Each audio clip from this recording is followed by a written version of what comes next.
समय की समझ के लिए बस हमें 1 से 12 तक की संख्या का ज्ञान होना आवश्यक है। अगर हमें 1 से 12 तक की गिनती संस्कृत में आती है तो हम समय को बिल्कुल आसानी से समझ सकते हैं। संख्या से संबंधित वीडियो मैं बना चुका हूं, जिसका लिंक नीचे डिस्क्रिप्शन में दिया गया है और ऊपर आई बटन में भी आप लिंक देख सकते हैं।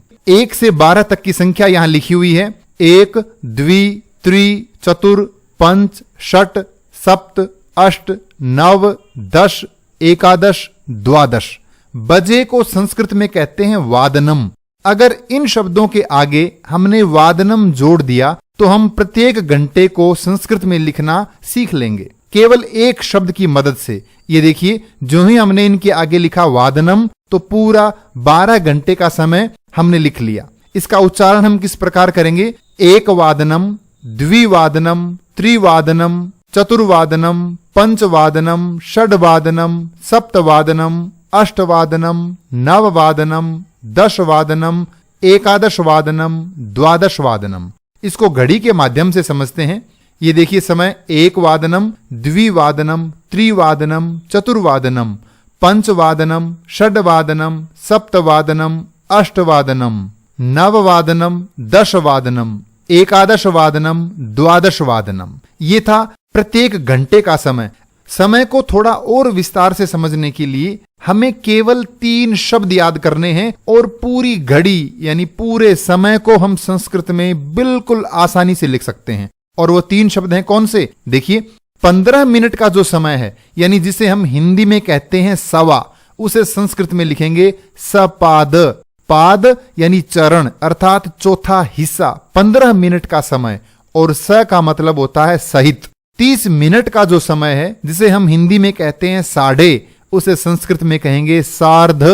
अर्ध यानी आधा अर्थात 30 मिनट और स यानी सहित। इसी तरह से 45 मिनट का जो समय है, जिसे हम हिंदी में पौने कहते हैं, उसे संस्कृत में कहेंगे पादो न।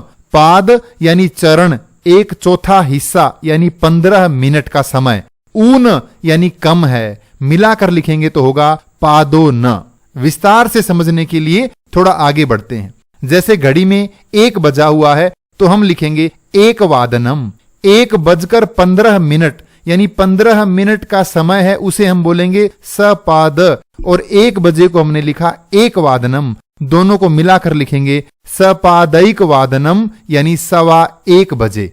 1:30 यानी आधा घंटा ज्यादा है 1 बजकर, तो आधे घंटे को हम लिखेंगे सार्ध और 1 वादनम, मिलाकर लिखा जाएगा सार्धैक वादनम यानी 1:30 बजे। इसी तरह से 1:45, इसको थोड़ा सा ध्यान से समझने की आवश्यकता है। 1:45 को हम बोलते हैं 1:45 और पौने को हम संस्कृत में लिखते हैं पादो न। इसका मतलब है 15 मिनट कम है, किसमें? 2 बजने में। तो हम लिखेंगे पादो न द्विवादनम, 1:45 बजे। एक उदाहरण और देखते हैं। घड़ी में समय है 2 बजे, इसे लिखेंगे द्विवादनम। 2:15 यानी 2:15। सवा को कहते हैं सपाद और 2 बजे को द्विवादनम, तो लिखेंगे सपाद द्विवादनम। 2:30 आधा जो होता है उसे कहते हैं सार्ध और 2 बजे को द्विवादनम, सार्ध द्विवादनम। 2:45 पौने को लिखते हैं पादो न और 3 को लिखेंगे त्रिवादनम, मिलाकर लिखा जाएगा पादो न त्रिवादनम यानी 2:45। तो 1 से लेकर 12 बजे तक का समय पूरा एक एक शब्द हम समझते हैं। 1 वादनम, सपादैक वादनम, सार्धैक वादनम, पादो न द्विवादनम, द्विवादनम, सपाद द्विवादनम, सार्ध द्विवादनम, पादो न त्रिवादनम, त्रिवादनम, सपाद त्रिवादनम, सार्ध त्रिवादनम, पादो न चतुर्वादनम, चतुर्वादनम, सपाद चतुर्वादनम, सार्ध चतुर्वादनम, पादो न पंचवादनम, पंचवादनम, सपाद पंचवादनम, सार्ध पंचवादनम, पादो न षड्वादनम, षड्वादनम, सपाद षड्वादनम, सार्ध षड्वादनम, पादो न सप्तवादनम, सप्तवादनम, सपाद सप्तवादनम, सार्ध सप्तवादनम, पादो नाष्टवादनम, अष्टवादनम, सपादाष्टवादनम, सार्धाष्टवादनम, पादो न नववादनम, नववादनम, सपाद नववादनम,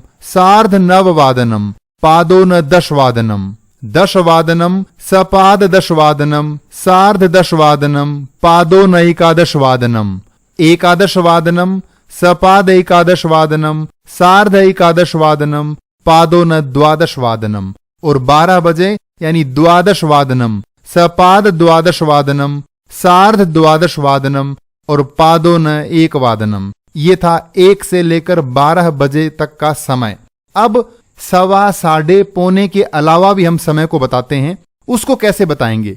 तो देखिए 3:05 यानी 5 मिनट अधिक हैं। 3 बजे को हम कहते हैं त्रिवादनम और 5 को कहते हैं पंच, अधिक को कहते हैं अधिक, तो लिखेंगे पंचाधिक त्रिवादनम। इसी तरह से 2:10 यानी 10 अधिक हैं 2 बजकर, तो 2 बजे को द्विवादनम, 10 को लिखते हैं दश और अधिक को लिखते हैं अधिक, तो लिखा जाएगा दशाधिक द्विवादनम। इसी तरह से 9:25 तो 25 को कहते हैं पंचविंशति ही, 9 बजे यानी नववादनम, तो लिखेंगे पंचविंशत्यधिक नववादनम। 30 मिनट से पहले का जो समय है, जितने भी मिनट हमें बतानी हो तो हम अधिक शब्द का प्रयोग करते हैं, और 30 मिनट के बाद की जितनी मिनट हैं, जो समय है, उसे हम ऊन यानी कम शब्द का प्रयोग करके बताते हैं। जैसे 6:55 तो इसे हम कहेंगे 7 बजने में 5 मिनट कम हैं। 5 को कहते हैं पंच, कम को कहते हैं ऊन और 7 को कहते हैं सप्तवादनम, तो लिखा जाएगा पंचो न सप्तवादनम। इसी तरह से 3